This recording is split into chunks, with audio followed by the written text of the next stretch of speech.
From the Ticats Audio Network, this is Ticats Today with Braden Neville.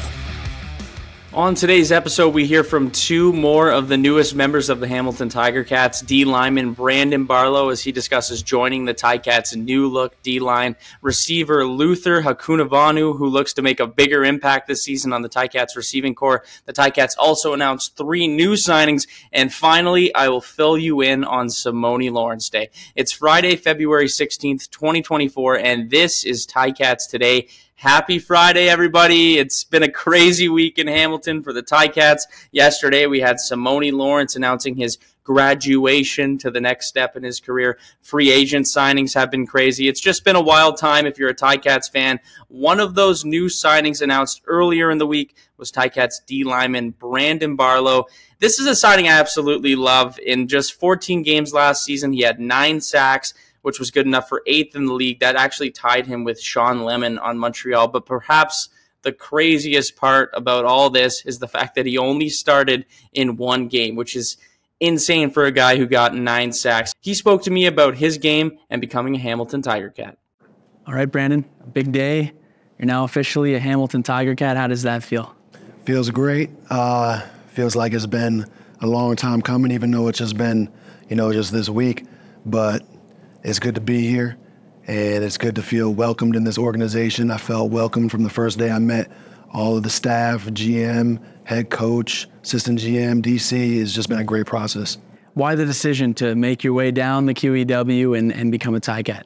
It's important for me to feel like I'm wanted wherever I go and that I'm going to be valued for what I can offer to a team, and I felt like Hamilton gave me that best feeling. I like the culture they're developing here. I like the names that they're bringing in, and I just feel like it was a good fit. Speaking of some of those names, a lot of guys on this defense will be familiar to you. How does it feel to have a lot of those guys that you played with last year now joining you in the black and gold? It feels real good. It's nice to feel comfortable having some teammates I already know. Obviously, y'all already signed Jordan Williams as well, so that's just one more on top. But I'm also very interested to get to know my new teammates as well. And I think we're all going to be able to meld real well together and bring a culture of winning here in the Hammer. There's a new coach in Hamilton, Scott Milanovich, a guy with a culture of winning like you talked about. What have those conversations been like with Coach Scott Milanovich so far?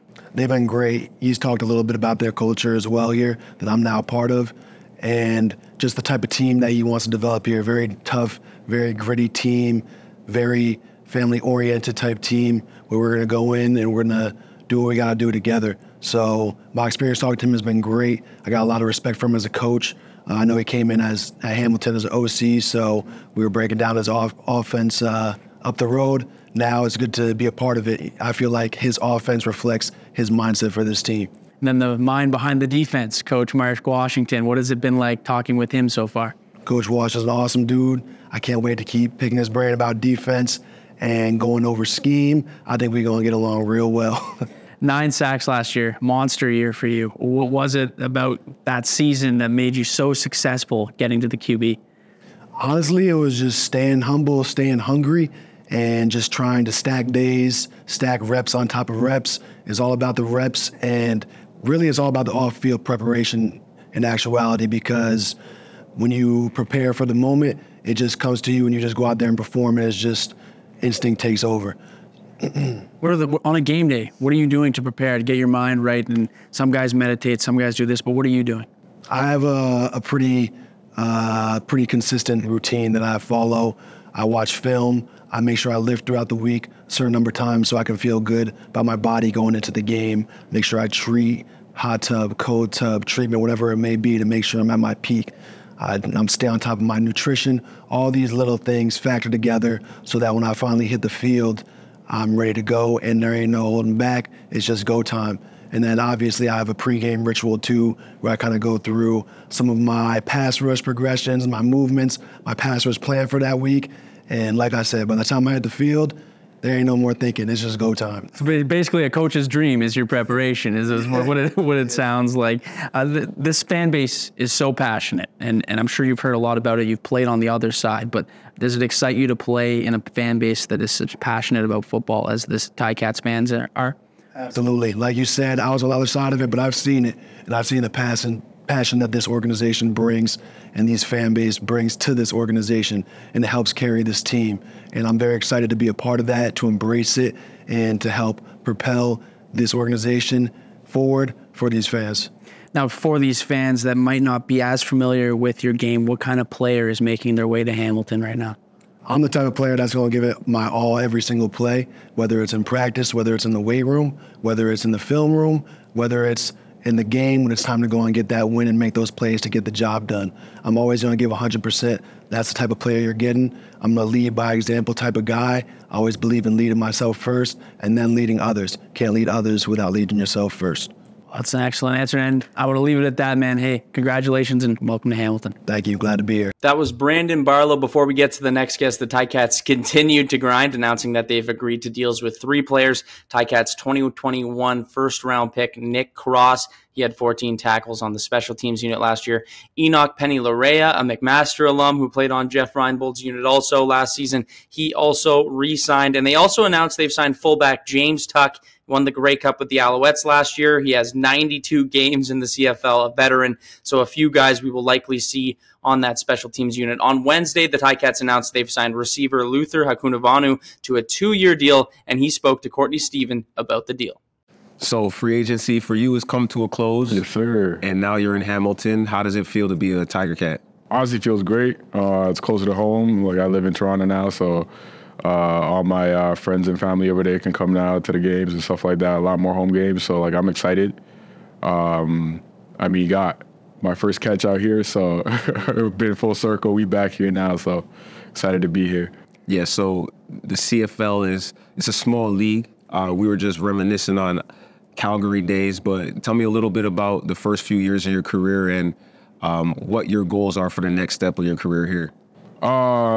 First days, I would say like a lot of it was learning. I learned a lot of things from the vets in Calgary and just coming into the league. Again, I'm a late bloomer in the senses of football. So having those guys for me just to help me get my feet underneath me and just kind of show me the way that they know. Funny enough, because Bo was over there, we came in together, so he was helping me through that time as well. So that was a lot of it. Going forward, though, I feel like my name's out there, but not too out there, and I feel like I got a lot to show and just prove for myself. Just the people that supported me and me personally, like I have a lot to show. So I'm very excited for the opportunity to be here and just to showcase what I got. So that's the focus. So what's the skill set that you have, or what haven't people got the full chance to experience yet? I feel like I'm very dynamic in the senses of, everybody knows I could go, jump ball, but I can run the short routes too, and a little bit of a route runner here and there. And I feel like that doesn't get showcased sometimes. And it's because of my frame. A lot of people don't think I move too well. So I think it's definitely going to be just to be dynamic, and just make explosive plays on a more consistent basis, and just go out there and play honestly. That's the biggest thing for me. What do you love most about football? For me, I think it's just like falling in love with the game, honestly, and just the progress of getting better. Like I said, I came to the game late, so it's been a process of like seeing where I started and where I'm at now. And sometimes, you don't see that in the moment. And then you kind of look back at videos of where I started, and I'm like, God, there's no way that's me. You look at the tape like, nah, I wouldn't do that. You know what I mean? That and just the competition aspect of it too. You know what I mean? Like, you get in an environment where everybody's just trying to be better, and you're constantly battling for a spot or whatever it may be. And sometimes it might be just for yourself. You know what I mean? Like, I still have aspirations to get to the NFL and stuff like that. So like, just constantly pushing myself to be in a better spot, I think is the biggest thing for me.